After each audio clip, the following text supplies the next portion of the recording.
Hola, buenas noches. Bueno, antes de nada, darle las gracias al Grupo ETA, un recuerdo al Padre Pilón, a quien siempre he seguido y admirado, y a Sol, que gracias a ella estoy aquí y que tiene esa generosidad de presentarme tan estupendamente bien.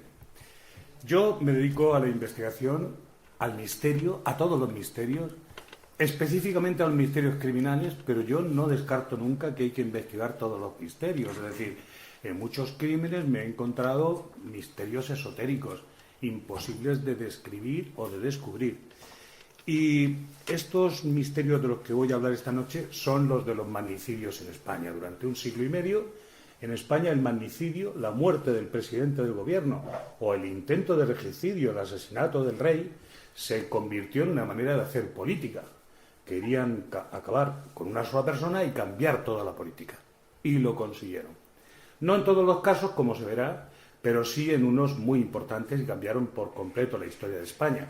Lo más importante es que a día de hoy, todavía en el año 2017, mucha gente no sabe lo que pasó, ni siquiera en aquellos temas que hemos resuelto. Y digo hemos resuelto porque esta investigación sobre los magnicidios empieza cuando yo llego a la universidad privada a hacerme cargo de la dirección del Departamento de Criminología, estableciendo, según Bolonia, el grado de criminología en 4 años. Y para ilustrar todo aquello y para que el estudio de la criminología no siga siendo lo que es ahora, que es como un adorno para que fiscales consigan o abogados consigan unos puntos extra, etcétera, sino que la criminología sirva para lo que es importante, la prevención y el estudio del crimen, la evitación de las muertes criminales, gracias a los únicos científicos que estudian el crimen, que son los criminólogos. Yo quise ilustrarlo investigando crímenes. Como saben ustedes, en España el monopolio de la investigación criminal lo tiene la policía y la Guardia Civil. Yo no entiendo por qué.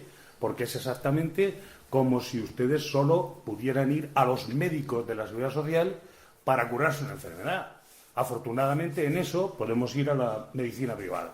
Además, la policía española, tanto la policía como la Guardia Civil, en la que tengo muchísimos amigos, y esto no es un desdoro para ellos, sino una realidad que hay que cambiar, no tiran demasiado de lo que es la sociedad civil.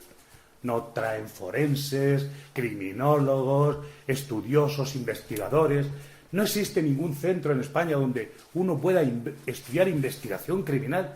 ¿No les parece interesante saber por qué la gente mata a la gente?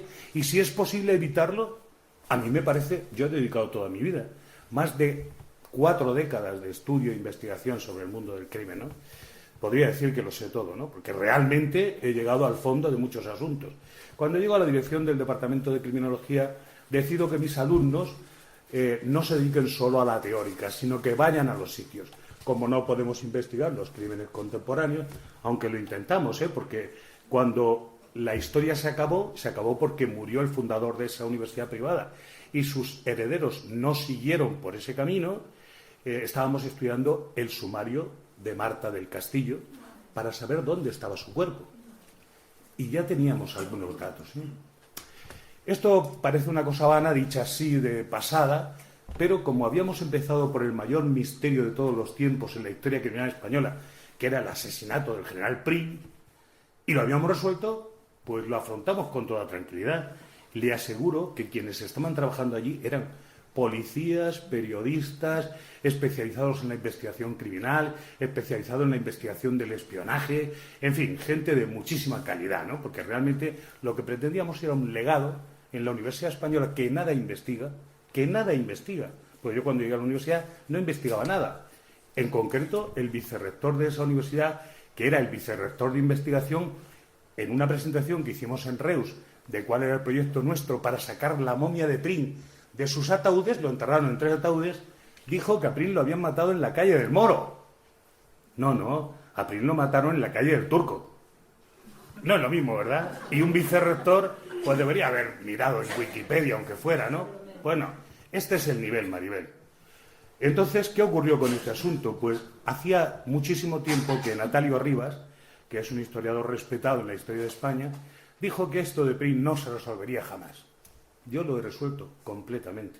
Estamos en la calle Serrano, que después de mi investigación debería pasar a llamarse Avenida del General Prim para cambiar al verdugo por la víctima, o calle, si no se puede cambiar y no se quiere gastar la gente en nuevas cartas y direcciones de tarjetas, pues la calle de El Asesino Serrano.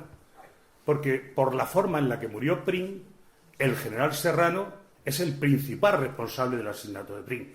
El principal, sin ninguna duda, Quiero decir que aquí no hay ninguna duda, porque fue una investigación científica, demostrada, irrefutable, que hoy día todavía no ha cambiado los libros de España, los libros de las manualidades de la historia, porque se resisten. Es decir, la gente no cambia fácilmente, y sobre todo si no lo han hecho ellos. Si tiras encima de los manicidios españoles, resulta que todos son misteriosos y todos son mentira. El principal objeto de nuestra investigación para saber qué pasó con el general Prim fue el sumario de Prim, que lo encontramos tirado en los subterráneos del Ministerio de Justicia, posteriormente en los juzgados de la Plaza de Castilla de Madrid, y afortunadamente un juez decano lo había salvado.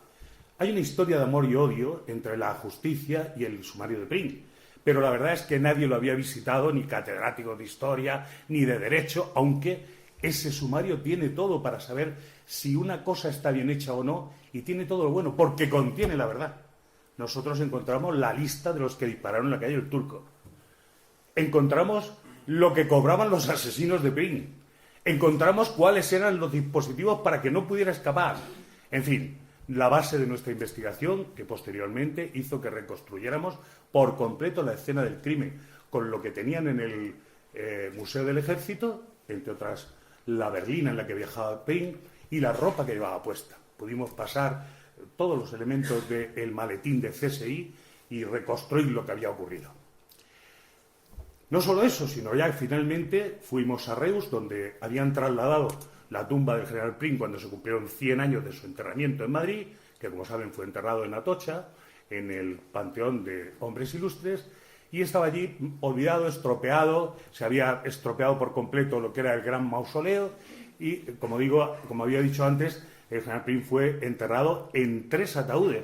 El primero, el gran mausoleo, después uno de madera y seda, una cosa impresionante, magnífica y llena de todo tipo de adornos, entre otros masónicos. Uno de los grandes misterios de los asesinatos de los presidentes e intentos de asesinatos de los reyes españoles tienen que ver con la masonería.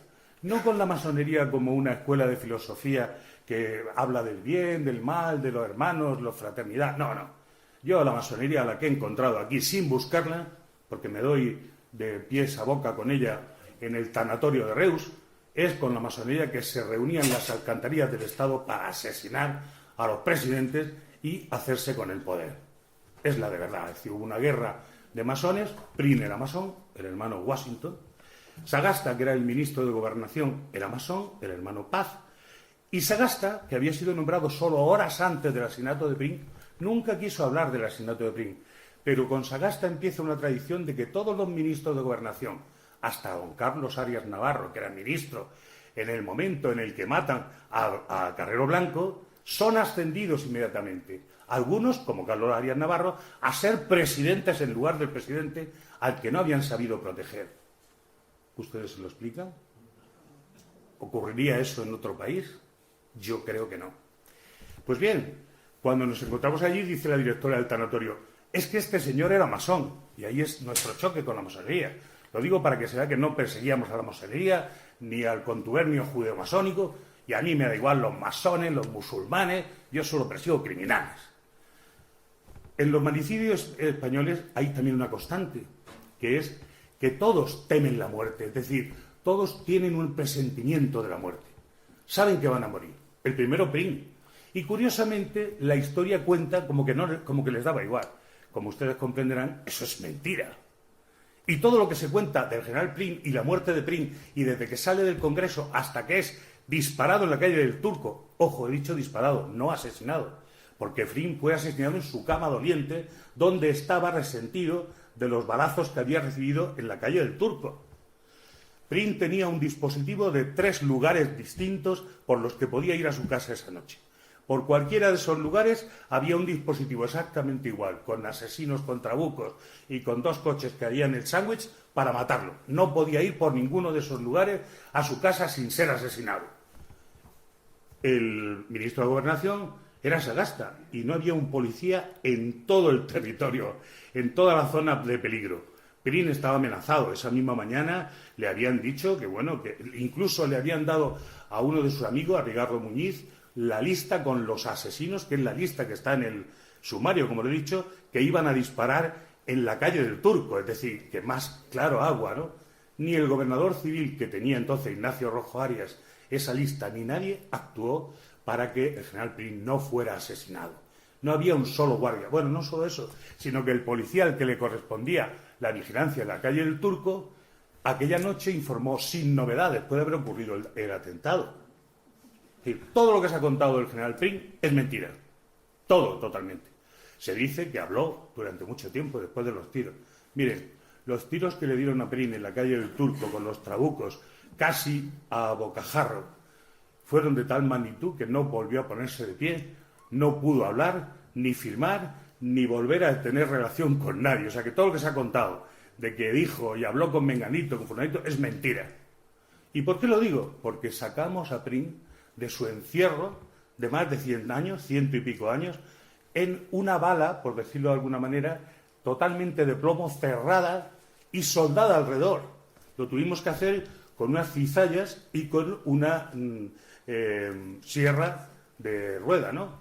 Abrimos estas tremendas medidas que solo se utilizan cuando quieres ocultar un crimen como este.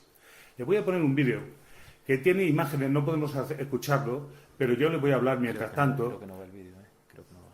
¿No va? No me deja abrirlo. Vaya, pues qué raro. No me deja abrirlo. Se lo iba a ofrecer porque teníamos, vamos entonces con las imágenes, a ver si podemos ver las imágenes. Son imágenes. ¿Qué año fue, por favor, esto? Que no soy española. Lo del general Prin. Sí. Pues mire, la muerte fue exactamente el 27. Bueno, los disparos en la calle del Turco fue el 27 de diciembre de 1870. Los historiadores españoles dicen que murió el día 30, porque es lo que dice el gobierno, mintiendo como un bellaco. Y los historiadores cogen esa cifra que es la oficial, la fecha oficial, pero sin embargo, cuando se inscribe el cadáver en la parroquia que le corresponde, que es la de San José, en Atocha, el acta de defunción es del día 31. Es decir, oiga, ¿esto cómo puede ser? ¿Por qué no hay historiadores en España que vayan a los documentos? Ya que mienten ustedes, vayan y mienten con los papeles. No, estos mienten sin ninguna necesidad de nada, ¿no? Por ejemplo, el general Prin sale a las 7 de la tarde del Congreso, se despide de los diputados y se cuenta en casi todos los libros de España que hay un diputado, y además dicen el nombre, que es imposible que fuera así, dice, general, a todo cerdo le llega su San Martín. El general Prin es uno de los soldados más valientes de la historia. En las guerras carlistas, cuando se alista por primera vez muy joven, mataba a los enemigos de tú a tú, es decir, cuerpo a cuerpo. Él gana todas sus medallas y que fue 3 veces laureado y tiene la laureada de San Fernando y tiene todo lo que hay que tener y es general, pues jovencísimo. Esta persona es de un valor tremendo, ¿no? Si alguien se hubiera atrevido a decirle al general Prin a humillarlo en los pasillos del Congreso, bueno, habría sacado inmediatamente el bastón estoque que llevaba y le habría cortado el cuello, vamos, sin ninguna duda. O sea, que es una estupidez que se ha aceptado en todos sus términos desde hace muchísimo tiempo sin que nadie haya cambiado. ¿Cómo digo yo los datos nuevos? Porque nosotros sacamos a Prin de ese encierro y encontramos la momia completa, momificado. Qué misterio, ¿verdad? Que una persona sea asesinada, porque yo he visto asesinatos en mi vida que se han descubierto el día del velorio, ¿no? Porque tenían, por ejemplo, el cuello ennegrecido por haber sido estrangulados, otras señales. Pero aquí se conserva la momia entera, con todos los órganos, perfecta para que pudiéramos hacer un trabajo de investigación a lo CSI en vivo, como no se ha hecho jamás en España, ¿no? De tal forma que, no sé si tengo... Mire, lo metimos en un escáner, aquí está. Imaginen lo que estamos hablando.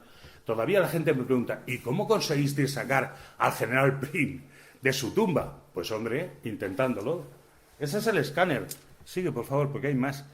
Allí tenemos radiografías También le hicimos todo tipo de placas, claro, lógicamente, y le hicimos un trabajo de autopsia, la única autopsia que se le ha hecho nunca al general Prim. En el momento en que lo entierran no se le había hecho autopsia ninguna, ¿no? Es una cosa en la que declaran los médicos forenses lo que quiere el poder de entonces, pero no coincide y ni siquiera hace una relación completa de las heridas que tiene el general Prim. Paso, por favor. Aquí verán ustedes que no hay duda, ¿no? Aquí está claro las heridas que tiene. Es que las vemos con una placa, con una radiografía. Vamos, yo no sé si se puede ser más claro. Adelante, por favor. Bueno, todo esto, hicimos un muñeco digital que podíamos darle vueltas para arriba y para abajo y ver cómo era el cuerpo de Prim y todas las heridas que tenía, ¿no? O sea, que todas las mentiras se derrumbaron por completo. Vamos a ir directamente... bueno, aquí está la momia de Prim. Vean, ¿no? Impresionante cuando yo abro el ataúd de Prim y me está mirando él con los ojos esos que tiene, que no sé si ustedes lo ven ahí bien, son unos ojos muy trabajados, joya, que después de 140 años siguen teniendo todavía una viveza que asusta. Estos son algunos de los forenses que trabajaron con nosotros, ¿no? No todos llegaron hasta el final, ¿eh? Porque había algunos que solo querían hacerse una foto y no sabían que nosotros íbamos a llegar hasta el final, ¿eh? Es decir, nuestra apuesta era saber lo que pasó y hasta que no lo supimos no vinimos abajo. Más. Bueno, aquí se ve cómo estamos examinando la momia, por arriba, por abajo. Bueno, este es el gran destrozo que tiene Prim en el hombro izquierdo. Tiene ahí, todo eso que tiene ahí, que parece que son tiras para contener la herida, no es más que una cosa de maquillaje. Todo eso no servía para curar, es un emplaste que tiene para rellenar bien el traje de la muerte, ¿no? Con el que fue enterrado.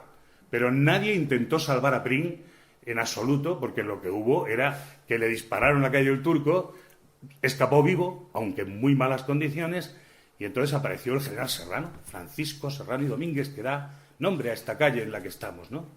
El primer amante de Isabel II, ya lo saben ustedes, ¿no? El general Bonito. El general Bonito, el héroe del 1968, de la Revolución. Bueno, pues este señor, que era entonces el regente, es decir, era el rey de facto, ¿no? Pero no tenía poder. Estaba en una jaula de oro. El poder lo tenía todo Prim. Prim era el presidente del Congreso, el presidente del Consejo de Ministros y también el ministro de la Guerra. Por eso vivía en el Palacio de Buenavista, donde iba la noche en la que le dispararon. Pasa, por favor. Bueno, aquí tienen las manos. Hay una mano con un tiro, el de la mano derecha, que le amputó un dedo, como se ve ahí. En fin, se ve el cuidado que efectivamente ha conservado en ese lugar por una serie de circunstancias naturales, creemos, que han permitido que hiciéramos el trabajo médico completo. Adelante. Bueno, estos son por los pasillos enormes del Hospital de Sant Joan en Reus, donde estaba el cadáver, como les he dicho. Estrenamos un área completa en la que pudimos trabajar completamente a gusto. Todo esto fue un trabajo de logística tremendo, inusual, pionero. Nadie ha hecho nada parecido jamás y nadie lo ha reconocido.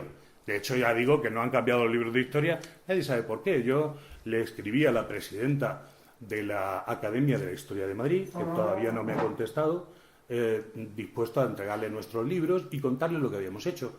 Los señores historiadores que forman parte de esa academia no tienen ningún interés en la historia, por lo menos en esto, ¿no? Porque a mí no me han contestado.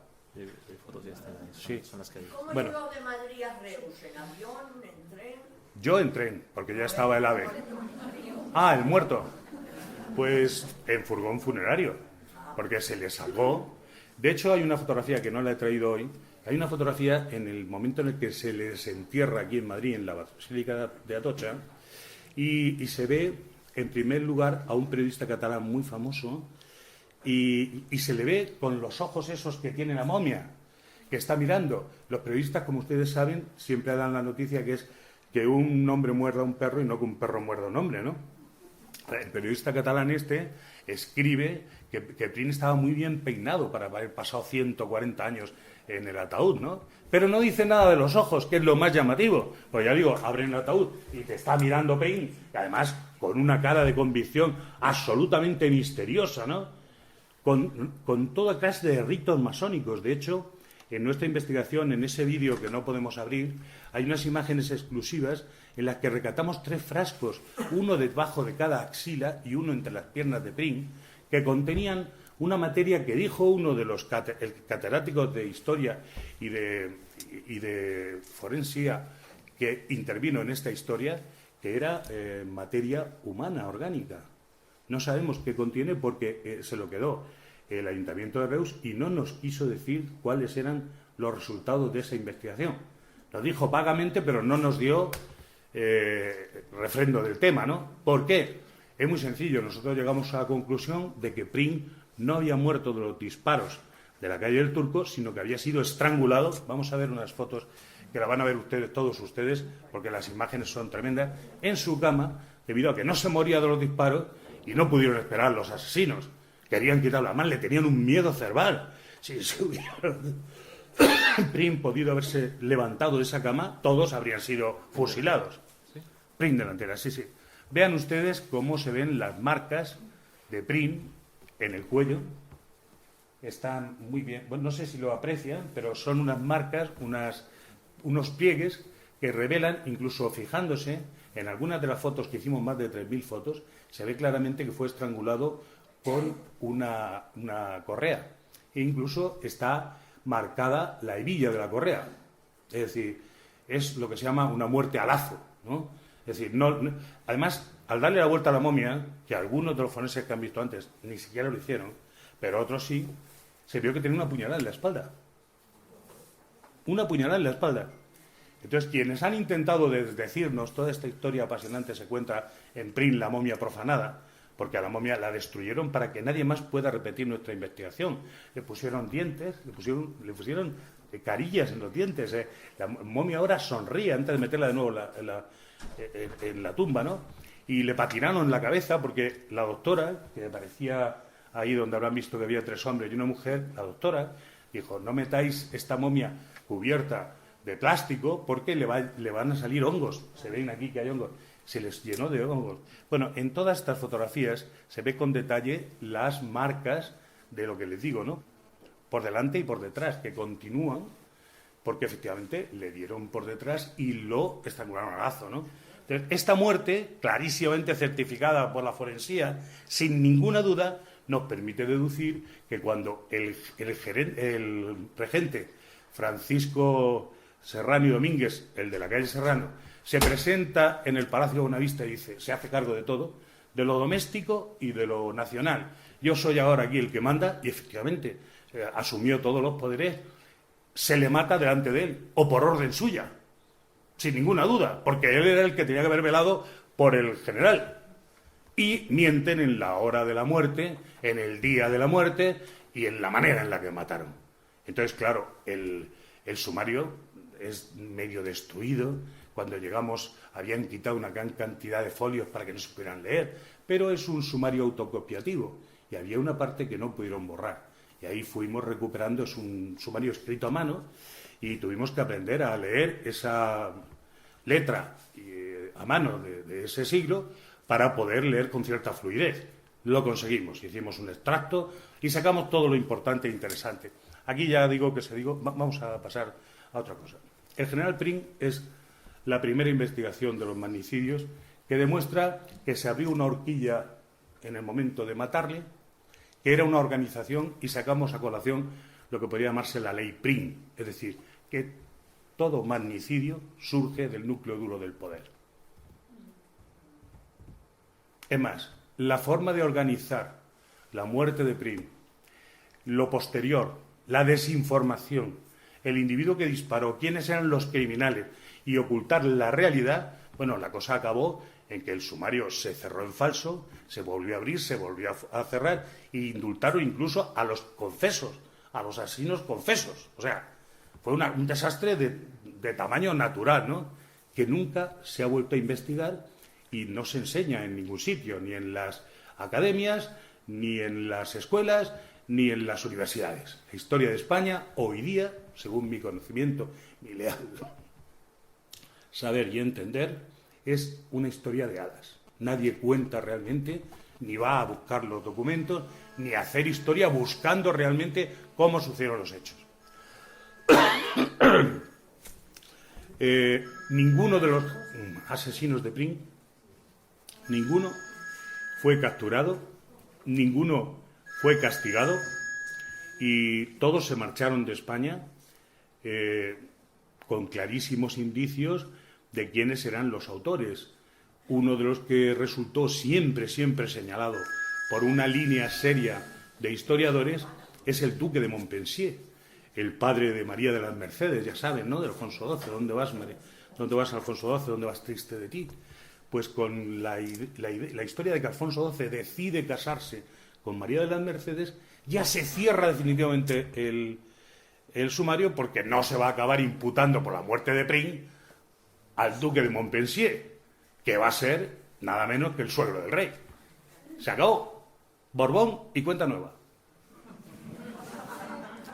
El general Prim ya dijo en su momento que jamás volverían los Borbones, volverían los Borbones a gobernar España mientras él viviera. Murió y volvieron los Borbones. Pero tengo que decir que yo en la investigación he descubierto que no tuvieron nada que ver los Borbones alfonsinos en esta historia. Esta es una historia de lucha por el poder, de piques entre individuos. Es decir, por ejemplo, el héroe de Alcolea, de la batalla de Alcolea, de 1968, que es el general Serrano, estaba súper celoso de Prim. En el mes de agosto había intentado quitarlo de presidente de gobierno y poner a uno que le era más afín, ¿no?, en concreto a Rivero. Pero no lo logró, porque el general Prim acuarteló las tropas. Esto no se cuenta, pero es la verdad. Entonces, los Borbones alfonsinos, es decir, los que acabaron poniendo a Alfonso XII, Cánovas y demás, no tuvieron nada que ver, o sea, no están salpicados con la muerte de Prim. A Prim le quería matar todo el mundo, porque Prim lo que hizo fue hacer tabla rasa de todo lo que era poder en España y establecer una dinastía nueva, con Amadeo I de Saboya, que dicen que era masón. O sea, aquí es donde el misterio de la masonería, que está por estudiar, porque hay muchas falsedades sobre la masonería que no es como nos la han contado, por odio, por desconocimiento, por la facilidad de echarle la culpa a alguien, pero luego hay una verdad que tampoco se ha investigado, y es la verdad de lo que realmente la masonería ha mandado y manda en España. O sea, la masonería no ha dejado de mandar. A mí, mientras ya anunciábamos que íbamos a contar lo que habíamos conseguido con las conclusiones del asesinato de Prim, me dijo uno de los que más mandaban allí en Reus, en el ayuntamiento, en el ANI Prim, me dijeron, oye, llevar cuidado con lo que decís los masones, que van a salir del armario. Y yo dije, pues pueden salir ya todos. Vamos a contarlo inmediatamente. Habíamos hecho un acuerdo para que nadie pudiera divulgar fotografías ni nada, si no estábamos de acuerdo el ayuntamiento y nosotros, ¿no? Pero el ayuntamiento cogió las fotografías de nuestra investigación y se las dio a La Vanguardia y a otros periódicos catalanes. Yo, periodista al fin profesional, me froté las manos. Digo, bueno, genial. Y entonces yo, pues, entregué toda la información a todo el mundo, empezando por Internet, para que no hubiera duda y para que nadie pudiera esconder estas fotografías. Es decir, no lo aceptaréis, no querréis que esto se sepa, pero no vais a poder evitarlo, ¿no? Y ahí está, ¿no? Es decir, ahí está la investigación que se convirtió en un libro, Matar a Prim, irrefutable, es decir, no ha habido nadie, ningún catedrático. Yo me ofrecí a un tribunal de 5 catedráticos de historia que me preguntaran qué es lo que habíamos hecho y por qué, con alumnos, profesores, en una melé absolutamente de la mano, fuimos a hacer este trabajo. Los alumnos que vinieron conmigo a Reus a ver la momia de Prim tienen 2 días para contar su vida: el día que se echaron novia o novio y el día que vieron la momia de Prim, porque la vieron todos. Cosa insólita, vamos. Estábamos todos en el auditorio de este magnífico hospital de Sant Llà de Reus, y estaban los forenses trabajando en el quirófano y nosotros contándoles las heridas que tenía Prim, las verdaderas heridas, porque después ha habido gente supuestamente prestigiosa que no ha sabido hacer la relación completa de las heridas. No les aburro más con el tema de Prim porque no nos daría tiempo. Para hablar de otros magnicidios, por ejemplo, en todos los magnicidios hay una serie de coincidencias. La primera, que la policía no está nunca. Nunca. Y que los ministros de Gobernación no hacen su trabajo. En el caso de Prim ya se lo he contado, pero es que es una constante. Vean lo que le ocurre a Cánovas, que muere el 8 de agosto de 1897 en un balneario. en un balneario en el que está rodeado de una gran escolta, de un jefe de seguridad, de la Guardia Civil. Bueno, no saben ustedes, ¿no? Pues llega un individuo que no tiene dinero, supuestamente, que va pidiendo por favor que le dejen dormir allí, un tal Angiolillo, Emilio Reinaldi, que entra en ese lugar donde está el presidente del Consejo de Ministros, armado con una pistola, y se pasea con toda tranquilidad por allá hasta que lo mata. ¿Qué les parece a ustedes? ¿Qué les parece?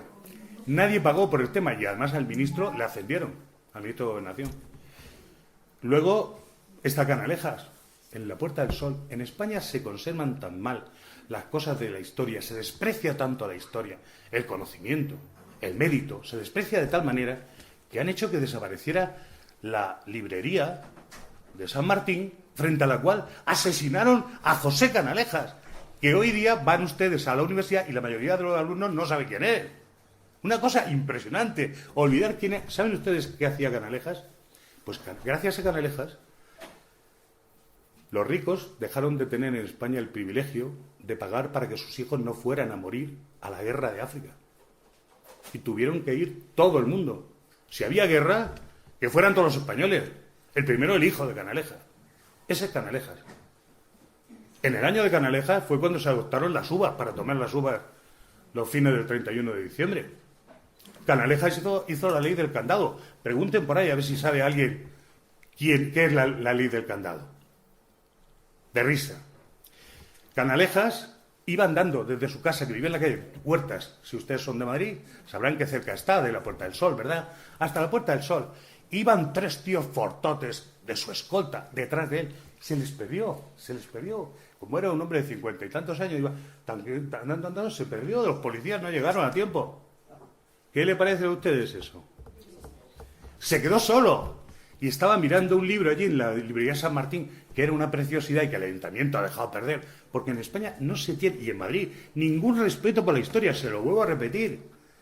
Desconfíen de los libros de historia, desconfíen. Si quieren saber algo, indaguen, investiguen, comparen, porque lo más seguro es que sea mentira. Mentira. Entonces, claro, José Canalejas fue asesinado. No sé si podemos ver este vídeo, el de Canalejas.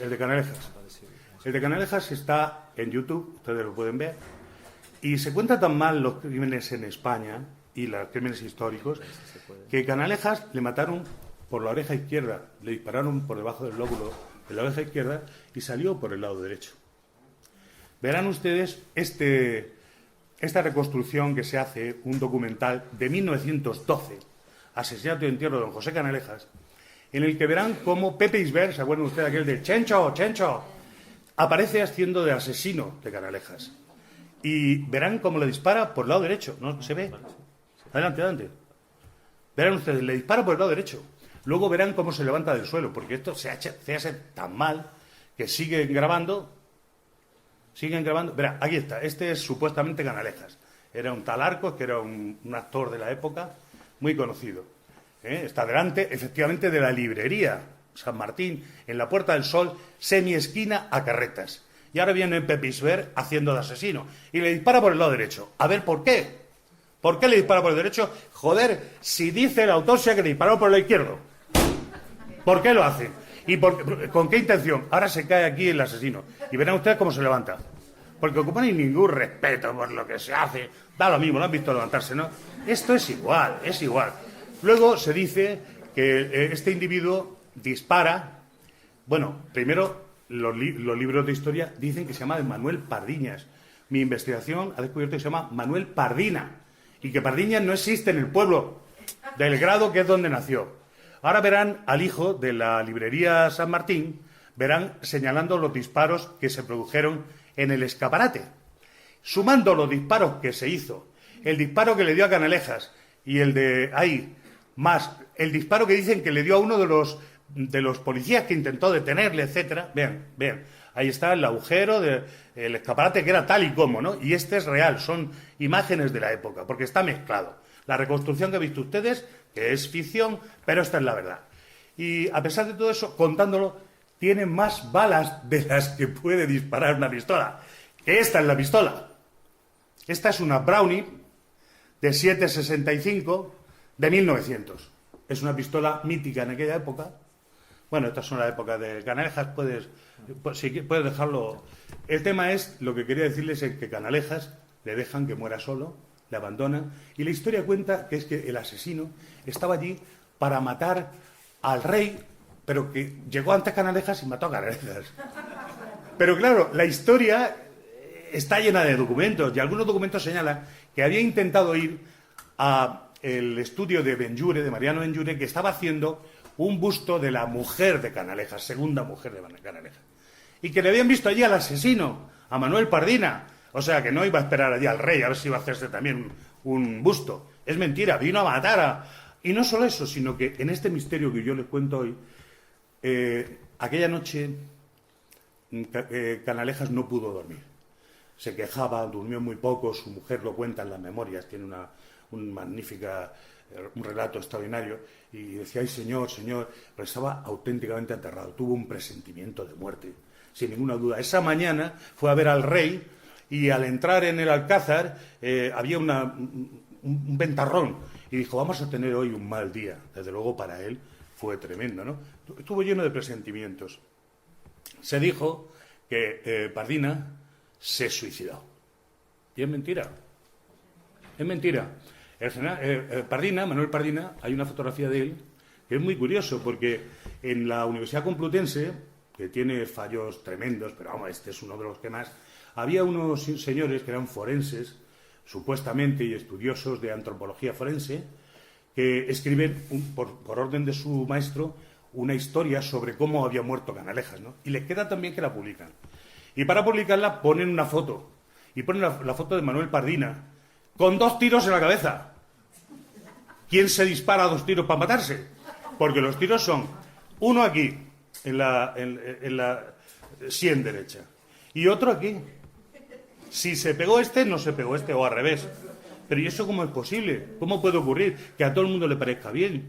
La foto la ha publicado El País hace poco. Nadie ha hecho ningún comentario, hasta que yo he demostrado clarísimamente, y los forenses que me acompañaban en el caso Pin, el trabajo que hemos hecho sobre ellos. Hicimos también una reconstrucción en laboratorio, que aquí está uno de los vídeos en los que se ve cómo disparamos, etcétera, etcétera, y donde se demuestra que Manuel Pardina no se suicidó, fue asesinado. ¿Y saben por qué? Para que no contara quién le mandó a asesinar a José Canalejas. Esa es la verdad. Y vamos a contar un regicidio, porque no sé si me dará tiempo a contarles más. Regicidio, Alfonso XIII, el día de su boda en Madrid, 31 de mayo de 1906, un bodorrio impresionante en el que vinieron todas las testas coronadas de todo el mundo. Aquí estuvo el gran duque Vladimiro, estuvo el príncipe de Gales, que sería Jorge V, estuvo el emperador austrohúngaro, ¿no? el Francisco Fernando, el que acabaría muerto en Sarajevo y daría paso a la guerra de 1914. Por cierto, que en Sarajevo ustedes pueden ver la berlina en la que iba el muerto, la ropa que llevaba, la pistola, que aquí han desaparecido. No hay pistola del crimen, solo está la de Cánovas. Que se ve que no tenía nada que demostrar porque al asesino se le cogió allí mismo. Pero, por ejemplo, no tenemos la pistola con la que se supone que se suicidó Manuel Pardina, el asesino de Canalejas. Y tampoco tenemos la pistola de Mateo Morral. Vamos a Mateo Morral. Le voy a presentar a Mateo Morral en unas fotografías que yo rescato de los bajos fondos dicho con toda intención, de la justicia española.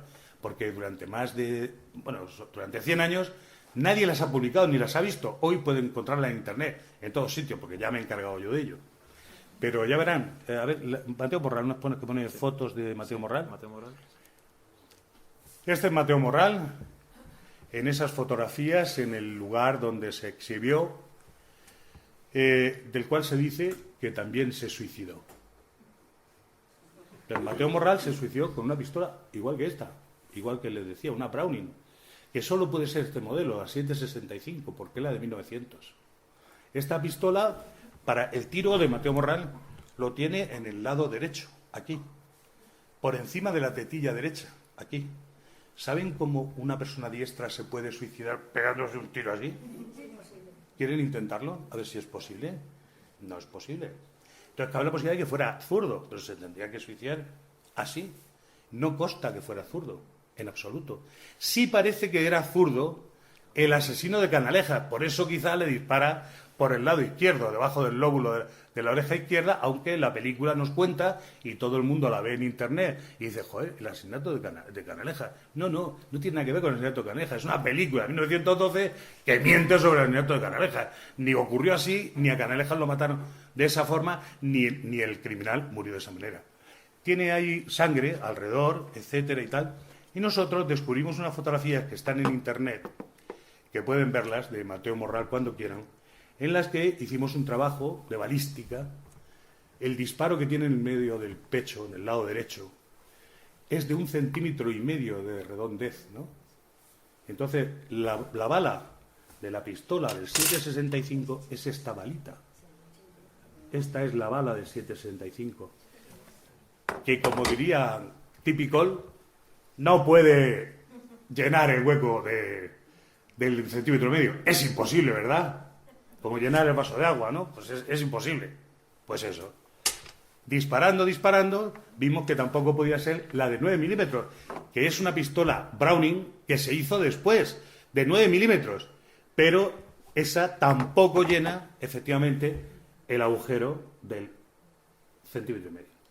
Así que le dispararon con esta bala, que es de un 11 milímetros, lo que es el calibre 40-40, no sé si alguno de ustedes es experto en armas, probablemente con un Winchester, es decir, un arma larga, que entonces era de dotación entre la oficialidad y que le produjo la muerte por lo que podríamos llamar fusilamiento, ¿no? ¿Qué ocurrió? Mateo Morral era un señor de 26 años, una oveja negra, nacida en Sabadell, que había venido aquí y se hospedó 2 veces en 2 lugares distintos, uno en un hostal y otro en el lugar del que arrojó la bomba, en la calle Mayor, encima de lo que es la tasca Casa Ciriaco. En los dos sitios pagó con un billete de 500 pesetas. El dueño de Casa Ciriaco, que desgraciadamente ha fallecido, llamó cuando yo publiqué eso, en un reportaje que hice, llamó al Banco de España para ver si en aquella época, en 1906, había billetes de 500 pesetas. Y se llevó la suerte de que sí, efectivamente. Pero es que es muy sencillo, es que yo busqué la autopsia de Mateo Morral, que no estaba en ningún sitio. Yo encontré el sumario de Morral, y efectivamente, como el de Pring, le habían quitado hojas, le habían quitado cosas importantes, por ejemplo, los escritos de Mateo Morral. Todas estas cosas habían desaparecido. Otra constante de todos los magnicidios, de lo más misterioso, es que todos sabían que iban a morir, pero es que en el caso de Alfonso XIII, encima se puso en el retiro, en un árbol. Vamos a buscar, porque esa foto sí sé que la tengo. La tengo aquí. Mira, Alfonso XIII. A ver. Donde en un árbol se puso, en un árbol de retiro, escrito a lápiz, que mucha gente dice que fue con una navajita y tal. No. Escrito a lápiz y con fotografías que se publicaron en el diario ABC. Dice que va a morir Alfonso XIII el día 31, el día de su boda, y firma dinamita. Y lo hizo Mateo Morral, porque en el sumario está que efectivamente se hizo un peritaje que se demuestra. Claro, no encontraba de ninguna manera la autopsia de Mateo Morral. Hombre, como que Mateo Morral murió de forma tan misteriosa que es hallado en Torrejón de Ardoz. ¿Saben ustedes quién era el ministro de Gobernación? Ya saben lo que hemos puesto esa lupa de duda sobre los ministros de Gobernación cada vez que hay un magnicidio en España, ¿no? Lo recuerdan, ¿no? Perfectamente. Don Carlos Arias Navarro y todos los otros. Era el el conde de Romanones, Álvaro de Figueroa y Torres, duque de Romanones, que tiene un cartel de gran escritor, historiador. Mire, Pedro Saiz Rodríguez, que es un señor al que Luis María Ansón le dedicó una biografía y tal, dice en sus memorias varias veces que al conde de Romanones le escribían los libros. No sé si queda claro. Le escribían los libros. Bueno, primera cosa.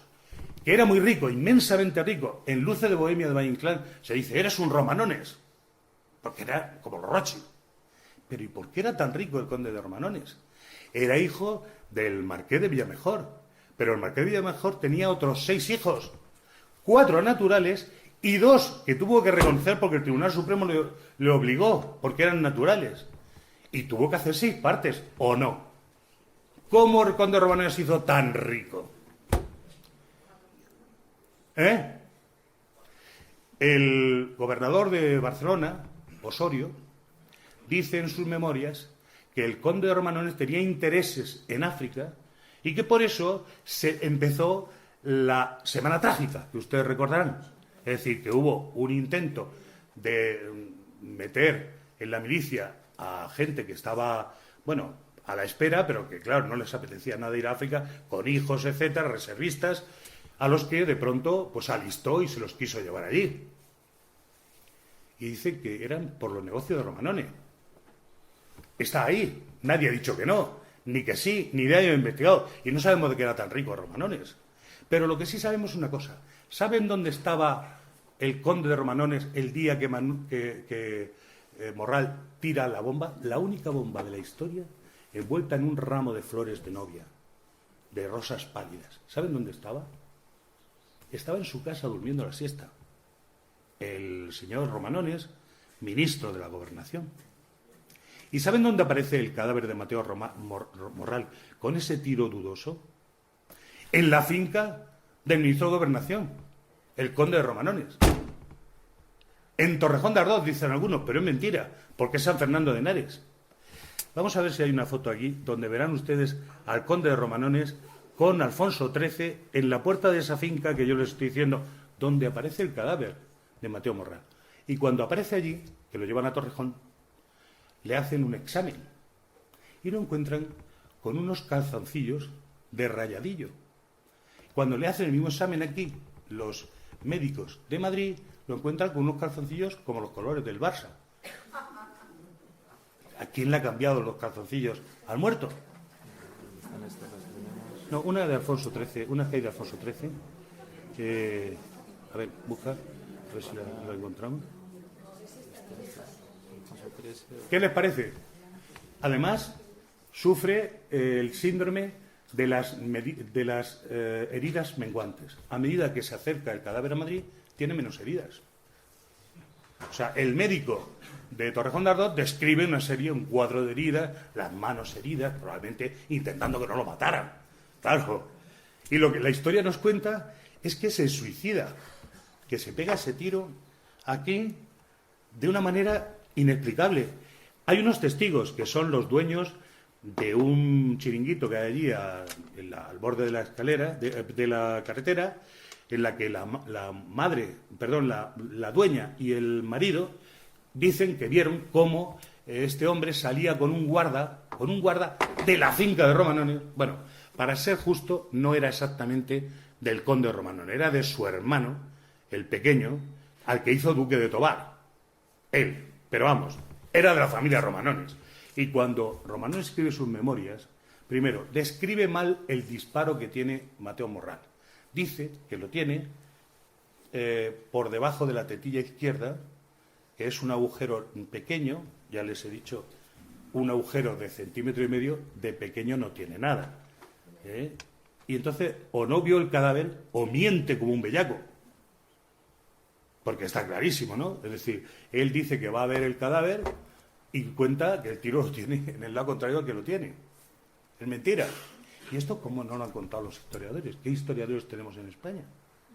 A mí me da un poco de vergüenza, ¿eh? No mucha, porque he visto tantas cosas en 4 décadas de investigación que me río yo de las investigaciones. Pero claro, es que esto es muy fuerte, porque claro, es que cambia totalmente la historia de España. Es que Mariano Rajoy Brey cita al conde de Romanones y lo lee como gran, o sea, que es uno de los pilares de la democracia. Pero si el conde de Romanones era un cacique que tenía asegurada, decían sus contemporáneos, no sabemos quién va a ganar las elecciones, pero Romanones sale por Guadalajara, porque era dueño de toda Guadalajara. Pero este país, ¿qué es? Es un poco escandaloso. Hombre, por lo menos mire usted quién es Roberto Robledo, quién es el conde de Romanones, de qué va esto, por qué tiene tanto dinero.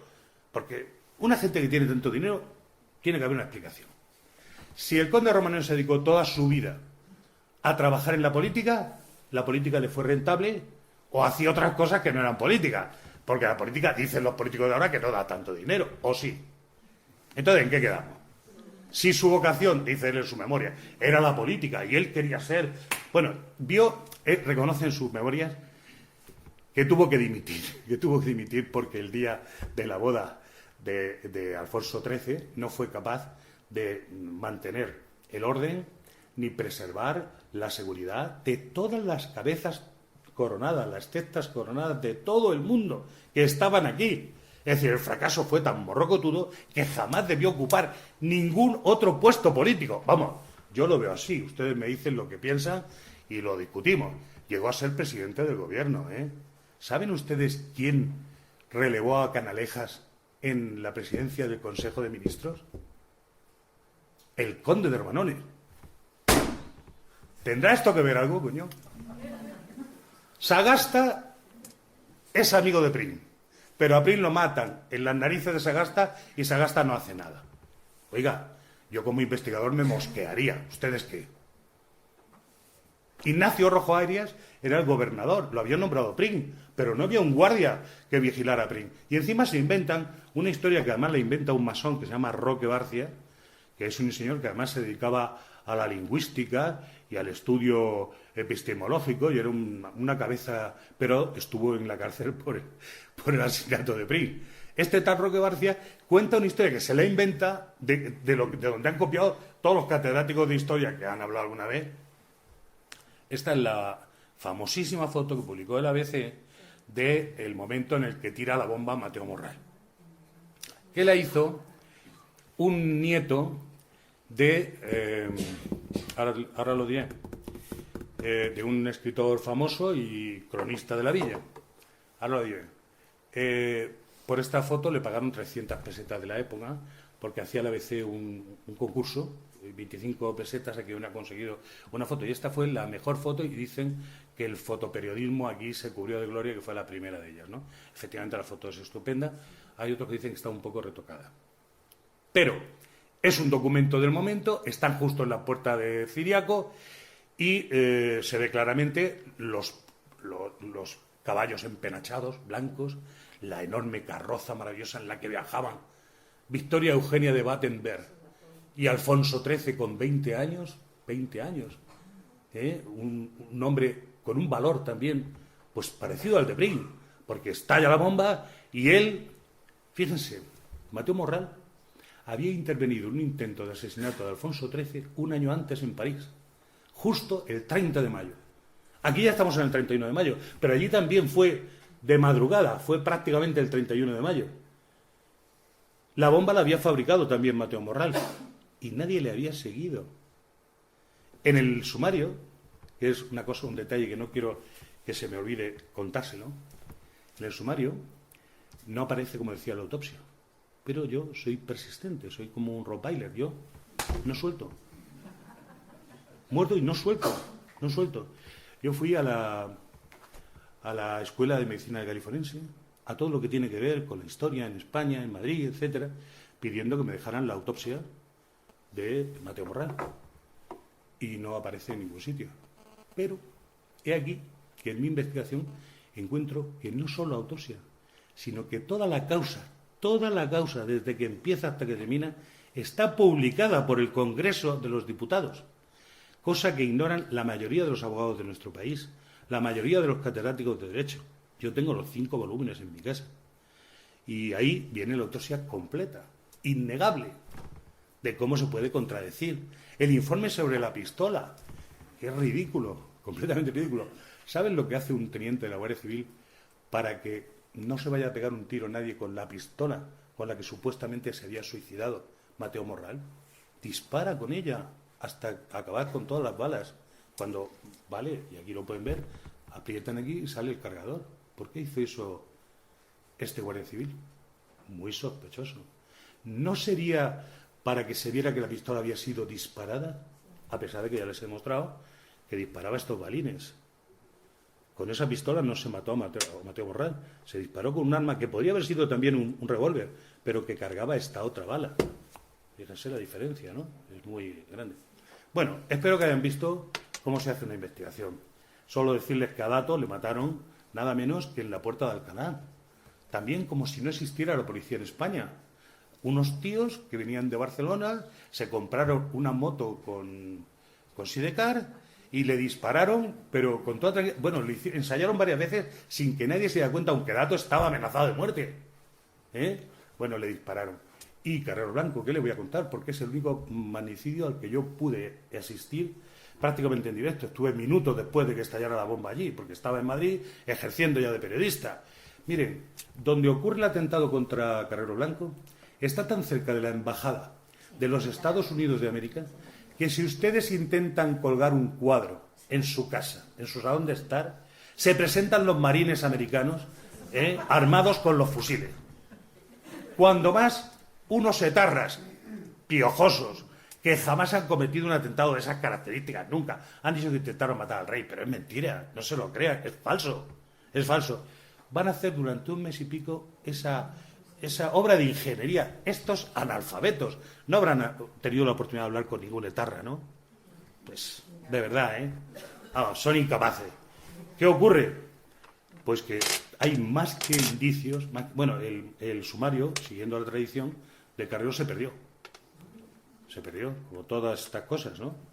Y bueno, está claro que un día antes había estado Henry Kissinger aquí, el secretario de Estado, el ministro de Asuntos Exteriores de Estados Unidos, que ese día se reforzó la seguridad en la embajada y que, por supuesto, Carrero Blanco le dejaron solo totalmente. Hay un chiste que yo pongo al principio de mi libro, Matar a Prim, que dice, bueno, sabe que se hacían muchos chistes sobre Franco, ¿no? Y entonces dice, Excelencia, han matado a Carrero. Y dice Franco, ¿ya son las 11? Pues esto es un poco parecido a la realidad. La investigación en nuestro país está en mantillas, no hay mucho interés en que se sepa la verdad de las cosas y los hechos históricos, especialmente los turbios, son muy turbios y hay poco interés en descubrirlos. Muchas gracias.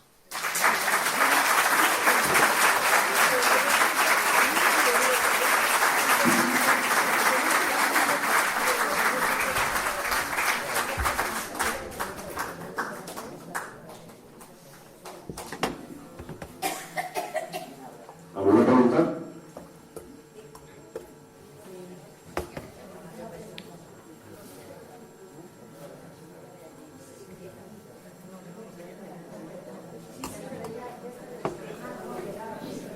Buenas tardes. Perdone, entonces a Carrero Blanco, ¿quién se supone que lo mató?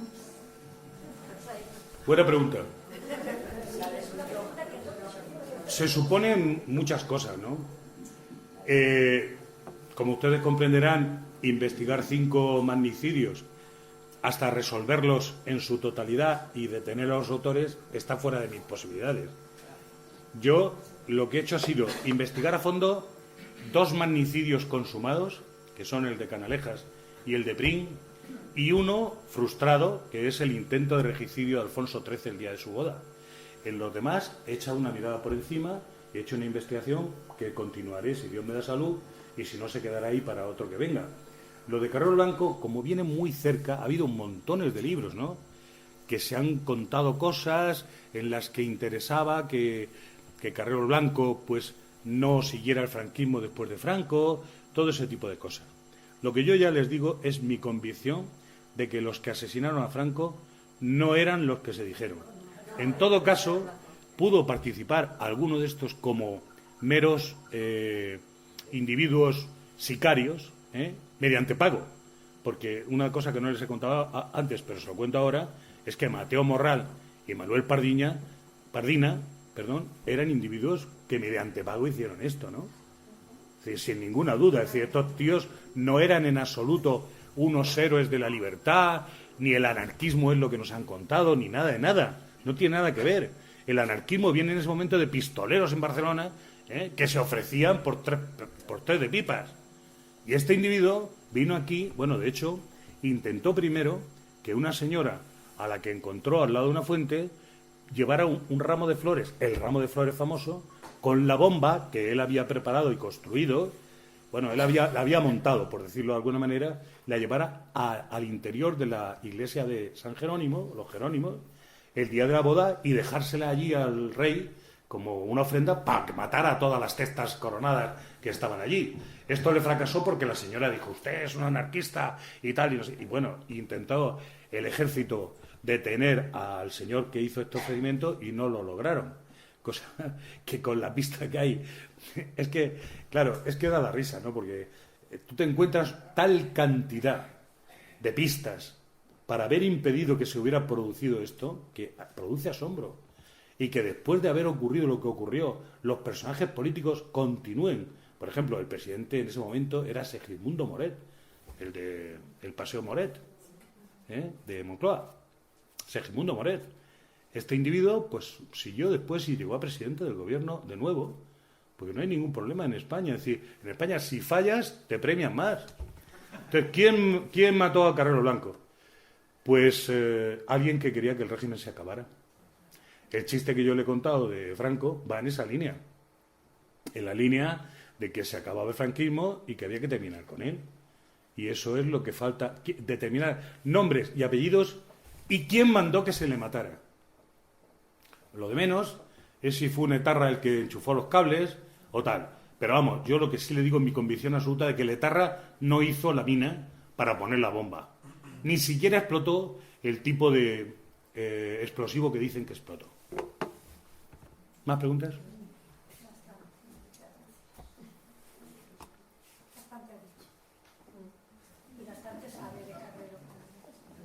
Hombre, así es. Es una desgracia, pero es así. Dice lo que puede. Brin tenía barba en su vida. Sí, sí. Sí, no, tenía barba. Brin es un personaje muy poco conocido. Cuando nosotros hicimos la investigación, quisimos vender alguna televisión española. Es una pena que no les haya podido poner el vídeo, porque en el vídeo este que dice Casa Ciriaco presenció la explosión de la bomba y no sé qué tal, aparece un periodista muy conocido, se llama Pepe Ribagorda, de Telecinco, que hace un vídeo ahí en el que dice que Alfonso XIII se casó con María Cristina de Habsburgo y Lorena, que era su madre. Ni él lo ha corregido, ni nadie. Está sin audio, ¿vale? Sí, bueno, aquí vean, ¿ves? Caso Ciriaco, el audio no lo podemos poner, pero ya pueden fiarse de mí, que él dice que fue el día del 31 de mayo de 1906, aquí hay unos embajadores, no sé qué, que lo utiliza Pepe para ilustrar esto que emitió en Telecinco, ¿no? Y que se puede encontrar en Internet. Y aparece el dueño de Casa Ciriaco, al que yo conocí, que falleció recientemente, y le dice eso, que Alfonso XIII se casó con María Cristina de Habsburgo. María Cristina era su madre. Entonces, ni él, ni quienes ven la televisión, ni nada, saben ni quién era María Cristina, ni con quién se casó Alfonso XIII, ni quién pasó. Bueno, no solo eso, aquí mira, aprovecho porque hay un pequeño monumento. Saben que Mateo Morral falló en matar al rey, pero mató a 23 madrileños e hirió gravemente a 108, Y durante la Guerra Civil Española, el que era alcalde de Madrid, desmontó el gran monumento que había, un monumento enorme que había ahí, justo donde se ve, ahora que han puesto uno pequeñito, con un angelote ahí y tal, una cosa muy fea, lo desmontó. Y no solo eso, sino le quitó el nombre a la calle, aquí está Pepe Ribagorda, lo que le estoy diciendo, quitó el nombre a la calle y puso calle del Mateo Morral, para honrar al asesino. Porque, oiga, intentar matar al rey está mal, pero matar a 23 señores que están allí viendo una fiesta, el día de la boda de los reyes, que pasaban por allí, niños, mataron muchos niños. En mi libro, que saldrá dentro de poco, que se llama Morral, el reo asesinado, aparecen ahí las víctimas y las niñas que murieron. Muchos estaban en el propio edificio ¿no? Algunas niñas murieron ahí. Bueno, terrible. ¿Cómo se trata esto de mal? Es decir, ahí cualquiera se atreve a contar aquí el día de la boda de Alfonso XIII sin tener ni idea de quiénes son los personajes históricos y sin corregir después. Da lo mismo, porque en España da igual. Es que aquí tragan con todo. Pues mire, no, se casó con Victoria Eugenia de Battenberg, que fue la que trajo la hemofilia a la familia real. ¿Más preguntas? Hola, buenas tardes. Me gustaría hacer una pregunta. Sí. ¿Cómo es posible que después de más de un siglo en ningún libro de historia se haya corregido el asesinato de Prim y se nos haya contado algo que no es? Eso me pregunto yo.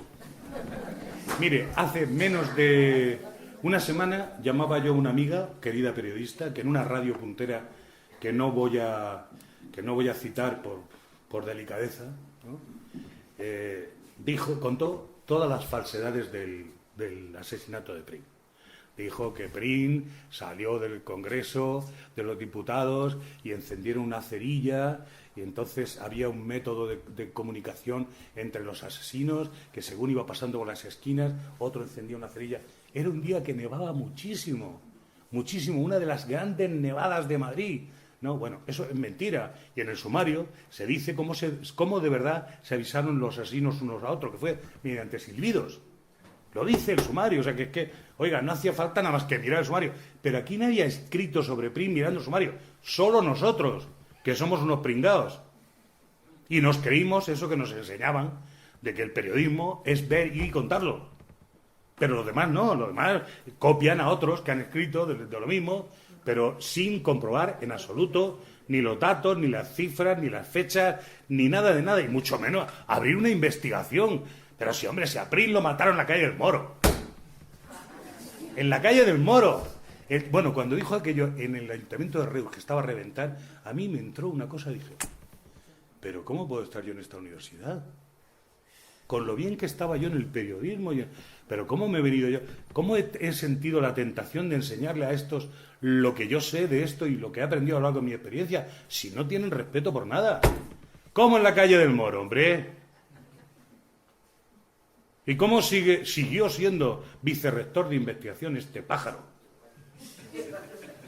Pero si el otro día se ha publicado que hay un rector en la Universidad Española que ha copiado, plagiado, no sé quién, y sigue de rector.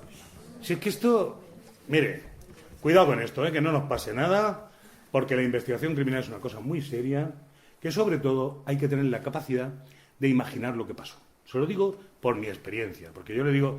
No solo he investigado muchos crímenes de la cosa diaria y habitual y he seguido, otro ya está en primera línea, sino el mayor misterio que era el asesinato de Prim lo hemos resuelto completamente, retando a todo el mundo, porque además yo fui a Barcelona varias veces a desmentir a los sinvergüenzas que allí querían engañarnos.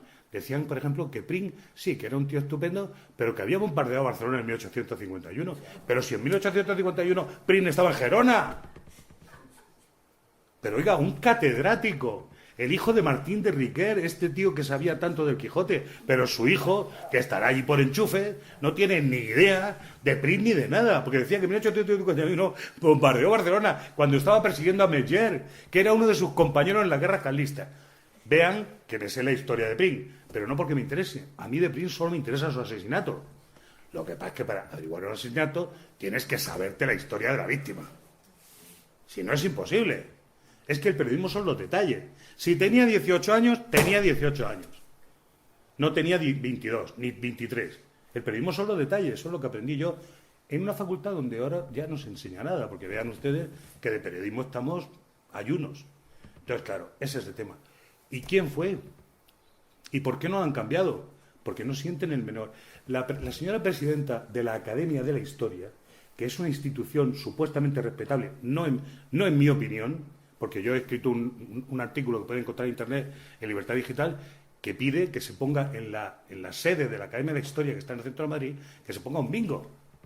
Porque ustedes recuerdan que los bingos cantaban antes Unamuno, ¿no? ¿Se acuerdan, no? El 36, la guerra. El 39, la victoria. Pues el 7, el gancho del trapero. Se aprende más en el bingo que en esa institución, donde no le interesa... Bueno, y la preside una señora que se llama Carmen Iglesias, que es la que supuestamente catedrática le enseñó historia al actual rey de España. El rey de España, cuando yo estaba haciendo la investigación de crimen, unos señores advenedizos que habían hecho una asociación para la celebración de Prim y tal, consiguieron que se sentara con ellos para ver qué había que hacer para celebrar el año Prim, ¿no? El año porque se cumplía una fecha memorable. Hombre, yo escribí un artículo, que se puede ver en Internet también, en el que decía que habían secuestrado, entonces era príncipe, ¿no? Al príncipe. Pues claro, una cosa es que tú seas un rey muy bueno, como sin duda es el nuestro, muy buena persona, Y otra cosa es que tú vayas a aplaudir al que dijo que tu dinastía y los Borbones no volverían jamás, jamás, jamás a estar nunca en España. Hombre, hay una diferencia. Una cosa es ser un tío liberal y decir, hombre, que era un gran español. Porque sin duda alguna, Prim, en la batalla de los Castillejos, que no sé si lo conocen ustedes, pero que a mí me ponen los pelos de punta. El general Prim, en la guerra de África, estaba en la batalla de los Castillejos, que muchos analfabetos de estos que yo combato dicen que iban varios voluntarios catalanes. Es mentira. Los voluntarios catalanes vinieron después, que iban con alpargatas y con barretina. Estuvieron en la guerra, estuvieron en la batalla de Tetuán. Es más, hicieron un castellet de esto que hacen los catalanes para saltar las murallas de Tetuán. En fin, pero fue después. En este momento estaba el general Prim con el ejército, en concreto, pues me parece que era el regimiento Córdoba. Bueno, y estaban perdiendo. Los moros les estaban disparando por todas partes. Moros, ¿eh? Nada de árabes, ni de subsaharianos, ni nada, eran moros. Los moros. Estaban allí disparando y estaban acabando con los españoles. El general Prim se fue hacia una de las esquinas donde estaba la bandera de España. La bandera de España, que es igual que la de ahora, la bandera de España, la rojo igualdad.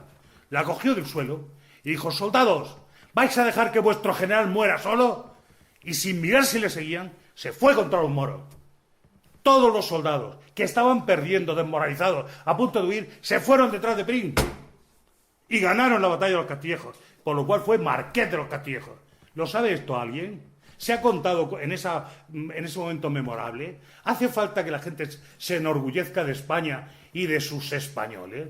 Yo creo que sí. Yo me siento orgulloso, a mí se me ponen los pelos como... Si yo hubiera estado allí, hubiera ido con el general Prim, donde hubiera hecho falta. Lo que no habría ido es con otros que me sé yo. Hombre, por favor, es que esto es una vergüenza. O sea, decir en la televisión, yo he dicho en la televisión catalana, en el programa de por la mañana, que reto a cualquier catedrático de la Universidad de Barcelona, o quien quiera, a que me demuestre que el general Prim bombardeó Barcelona en 1851. Le dije que quien bombardeó Barcelona fue el general Espartero, en 1848. Pero en el 51, el general Prim, por orden de quien era su general, que él no era general, estaba persiguiendo a Meller en Genora. A Meller era uno de sus compañeros en la guerra de carlista. Entonces, si no saben ustedes, no hablen. Un concejal de Barcelona, que era un sinvergüenza, dijo lo mismo, que el general Prim, que no había que... No, mire, primero, usted para hablar del general Prim, póngase de pie. Porque el general Prim era un valiente. ¿Que no le gustaban los Borbones?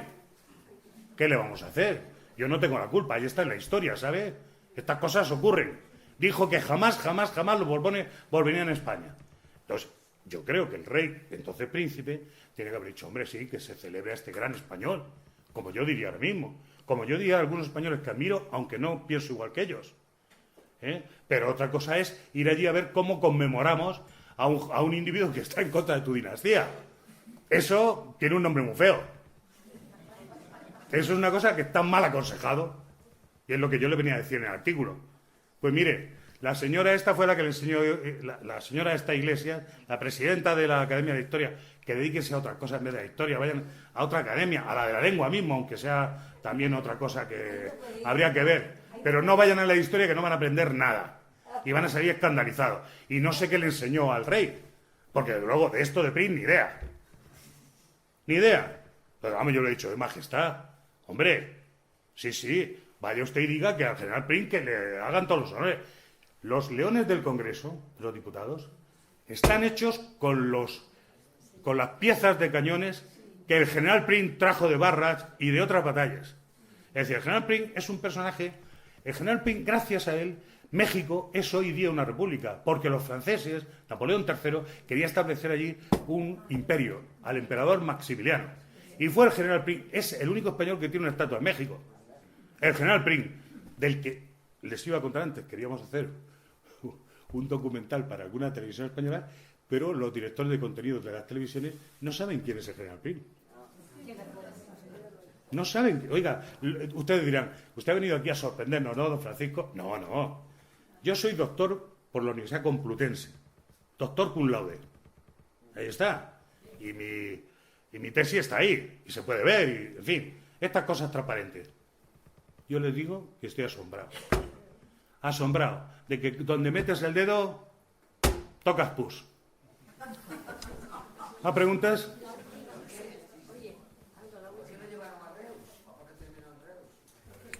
Bueno, estábamos en el franquismo. El catalán que les decía antes era Carles Sentís, que ustedes habrán oído hablar de él. Carles Sentís, que era muy famoso, un periodista muy famoso, está en primer plano en la fotografía que se publicaron en blanco y negro. Y como este es un país al final aldeano, porque en París hay un sitio, un panteón de hombres ilustres, y a los hombres ilustres se les lleva a París y se les entierra todos juntos, y ese tipo de cosas. Pues estos de Reus se querían llevar el cadáver del general Prim allí al Terruño, que es una cosa pues de paletos, ¿no? Vamos, digo yo, es lo que a mí se me ocurre, es lo que opino yo de corazón, que es una cosa de paletos.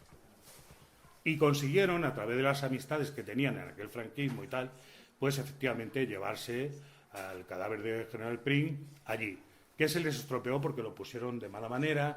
Claro, el túmulo funerario del general Prim, que es enorme, me parece que es de Benjure, no quiero equivocarme en este momento, es una cosa impresionante. Debajo estaba el segundo ataúd y dentro el ataúd ese de plomo, cerrado y soldado, que eso no recordarán ni a un faraón egipcio, ¿no?